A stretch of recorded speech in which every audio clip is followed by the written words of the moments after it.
দেখো, প্রথমে আমরা যেটা পড়বো আজকে বাকসন, ক্রেভাস এবং ল্যান্ডক্ল্যাফট। ঠিক আছে, আমাদের যে বৈদ্যুতিক প্রক্রিয়ার যে দ্বিতীয় পার্ট অর্থাৎ হিমবাহের কার্য, সেই হিমবাহের কার্যের আজকে 2 নম্বর অধ্যায়, সরি 2 নম্বর পার্ট বলতে পারো, 2 নম্বর ভিডিও হিমবাহ চ্যাপ্টারটা আর কি।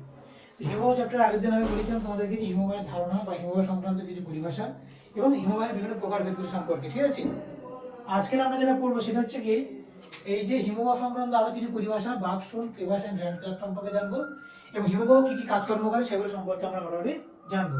ঠিক আছে, এই যে বাকসন, ক্রেভাস, ল্যান্ডক্ল্যাফটটা কি না, যখন আমাদের উচ্চ পার্বত্য অঞ্চলে এই যে পর্বতের গা বা দেওয়াল দেখতে পাচ্ছ, সেখানে যে আমাদের যে হিমবাহটা যে জুড়ে থাকে, সেই হিমবাহটা যখন পর্বত অঞ্চল থেকে খুব দ্রুত বেগে যখন নামতে শুরু করে, তখন কি হয় আমরা 3 ধরনের ভূমিরূপ দেখতে পাই বা 3 ধরনের ঘটনা বা জিনিস দেখতে পাই আমরা। সেটা কি কি দেখতে পাই না, এই বাকসন, ক্রেভাস এন্ড ল্যান্ডক্ল্যাফট। বাকসনটা কি, বাকসনটা হচ্ছে যখন উচ্চ পার্বত্য অঞ্চলে যখন পর্বতের মানে ঢালবে, যখন কি হয় আমার এই হিমবাহটা যখন খুব দ্রুত বেগে নেমে আসে, তখন কি হয় এই খাঁচাটা খাঁচাটা পাহাড়ের গায়ে অনেক সময় বরফ আটকে যায়, মানে এই পর্বতের গায়ে কিছু বরফ আটকে গেল, আর তারপরে আর যে বরফটা যাচ্ছে হিমবাহের মাঝখানে ব্যাপক করে ফাটল তৈরি হবে, এবং উপর থেকে নিচ পর্যন্ত বিশাল বড় ফাটল আমরা দেখতে পাবো। ঠিক আছে, তাহলে পর্বতের গায়ের কাছাকাছি মোটামুটি এরকম যে গভীর ফাটল, তাকে আমরা বলে থাকি কি, এই ধরনের যে গভীরটা তাকে আমরা বলে থাকবো বাকসন। তাকে আমরা বলবো বাকসন। বোঝা গেল যে বাকসনটাকে আবার তোমার হচ্ছে কি জার্মান ভাষায় বাকসন বলে থাকে এবং ফরাসি ভাষায় বলা থাকে রিয়ামে। কি বললাম, সরি রিমাই, ফরাসি ভাষায় বলে থাকে রি মা এ। ঠিক আছে, কি বললাম, রি মা এ।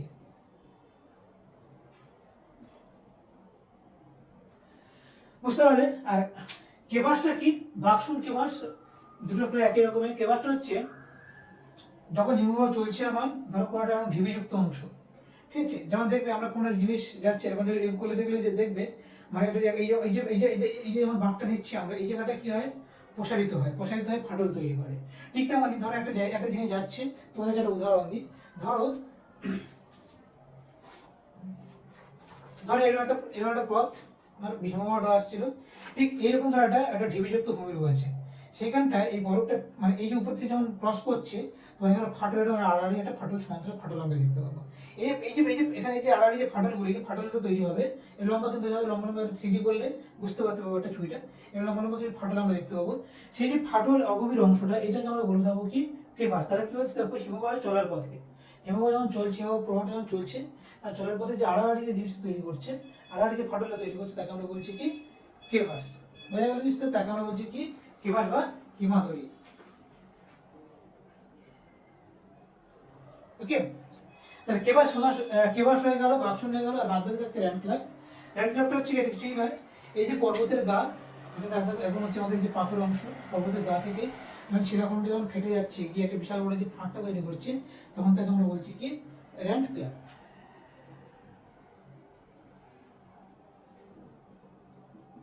তখন তাকে আমরা বলছি ল্যান্ডক্ল্যাফট। এই ল্যান্ডক্ল্যাফট বলো, বাকসন বলো, আমাদের এই যে হিমবাহের যে ক্রেভাস যেটা বলছি আমরা, এই যে ক্রেভাস, ঠিক আছে, এই ক্রেভাস টেভাসগুলো কি হয়, এই কেবাস বা হিমদরি যেগুলো বলছি আমরা, হ্যাঁ, এই হিমদরি বা কেবাস এগুলো কিন্তু পর্বত আরোহীদের জন্য খুব মানে খুব গুরুত্বপূর্ণ একটা মানে বিপজ্জনক অবস্থা বলতে পারো। একটা পর্বতারোহী যেমন পার্বত্য অঞ্চলে গিয়ে যেমন বিশাল উচ্চতা, তা সেখানে আমাদের যে ব্রিদিং প্রবলেম বা আমাদের শ্বাসকষ্টের সমস্যা হয় অনেকে, যাদের বা ধরো তুষার ঝড় হয়, ঠিক পাশাপাশি এই কেবাস বা বাকসন এগুলো হচ্ছে কিন্তু খুব গুরুত্বপূর্ণ একটা বিপদ কিন্তু তাদের কাছে। কারণটা কি, প্রথমত যখন তারা একটা জায়গায় পার হতে যাবে, যখন এটা একটা বড় একটা পরীক্ষা, পরীক্ষা জানো তো, যে ফাঁকা অংশ তাকে আমরা বলি পরীক্ষা, সে একটা যখন ফাঁকা অংশ তৈরি হবে তাদের যেতে তো পারবে না, বা কোনো কারণে যদি কোনো পর্বতারোহী যদি একটা বাকসনের কাছাকাছি যদি চলে আসে, যদি এখানে পাটা যদি কোনো ধসে যায়, তাহলে কিন্তু সে নিচে পড়ে যেতে পারে, কারণ ওখানে বরফ অনেক সময় কি হয়, উপরের দিকের বরফগুলো সবেমাত্র তুষারপাত হয়েছে, সেগুলো কিন্তু সহজে কিন্তু জমাটবদ্ধ হয় না, তো সেক্ষেত্রে অনেক সময় কি হয়, ধসে যেতেও পারে। ঠিক আছে, সেটা একটা বিপদ হতে পারে। বা আবার এমনও হতে পারে, ধরো শীতল পার্বত্য অঞ্চলে ওখানে তো সাধারণত তোমার ঠান্ডা থাকে, তুষারপাত হয়, যেমন ঝুড়ি ঝুড়ি বৃষ্টিপাত হয়, তুষারপাত হয়। কোনো কারণে যদি তুষারপাত হয়ে যদি এগুলো যদি হালকা আস্তরণ করে রাখে, হালকা আস্তরণ করে রাখে, ধরো পর্বতের ঢাল থেকে যাচ্ছে, তারা এখানে মানুষ আর বুঝতে না পারে, যেমন আমরা সামুদ্রিক অঞ্চলে চোরাবালি দেখেছি, ঠিক এরকম টাইপের থাকতে পারে। এখানে পাতলা আস্তরণ গেলে হেমাস করে পড়ে যাবে, তাহলে সেক্ষেত্রে কিন্তু এটা একটা বিপজ্জনক জিনিস এই কেবাস।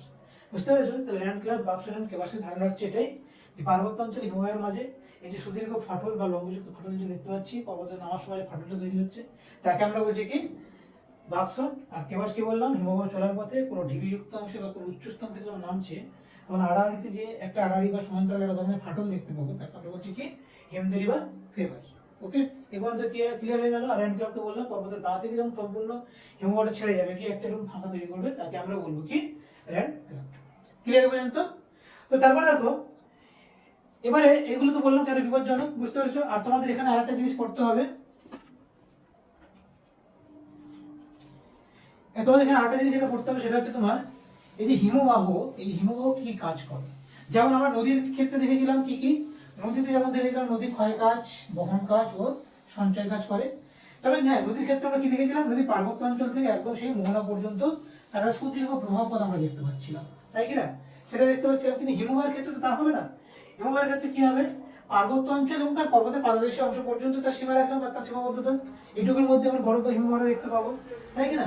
তাহলে ধরো একটা পার্বত্য অঞ্চল, ঠিক আছে, এই পার্বত্য অঞ্চল, এই পার্বত্য অঞ্চল থেকে যখন আমরা বরফ নামবে বা হিমবাহ নামবে, হিমবাহের প্রবাহ, তাহলে সেখান থেকে কি করবে, সে কিন্তু সেখানে ক্ষয়কাজও করবে। ঠিক আছে, আমরা কি পড়ছি তাহলে, হিমবাহের কাজ।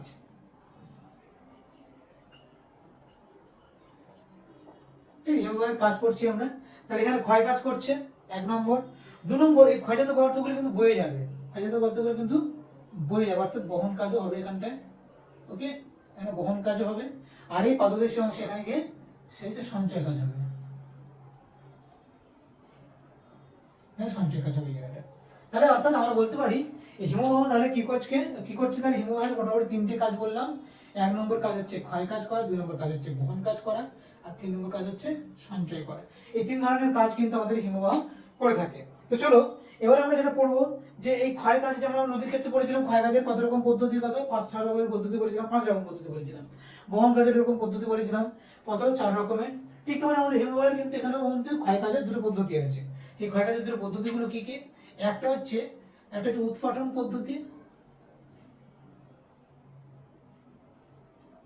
পদ্ধতি, আর একটা হচ্ছে অবঘর্ষ পদ্ধতি।